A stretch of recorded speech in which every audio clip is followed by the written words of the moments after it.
High, আমি আনন্দি, আর আনন্দ ব্লগে তোমাদের সবাইকে ওয়েলকাম। তো দেখো, এই যে পুরীর বিচে, স্বর্গদ্বার বিচে বসে পড়েছি একটা ভুট্টা সিদ্ধ নিয়ে, সুইট কর্ন সেদ্ধ নিয়ে। পুরীর সমুদ্রের গর্জন, আহা কি সুন্দর। কি করছো তুমি? কি করছো? তুমি সমুদ্র দেখছো? আচ্ছা,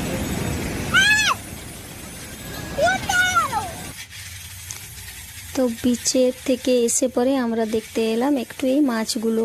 বিচের সাইডে ওই দোকানগুলো বসে না, ওখানে কিন্তু যতদূর বুঝলাম আর কি, সবাই কিন্তু দেখে শুনে খেয়ে, দেখতে যত সুন্দর হয় তত সুন্দর কিন্তু টেস্টে হয় না। তো মোটামুটি আমরা কিন্তু দীঘাতে খুব সুন্দর এই সি ফুডগুলো খেয়েছিলাম, এখানে সেরকম ভালো পেলাম না, তাও দেখে শুনে খেলেই ভালো। তো আজের মতো টাটা।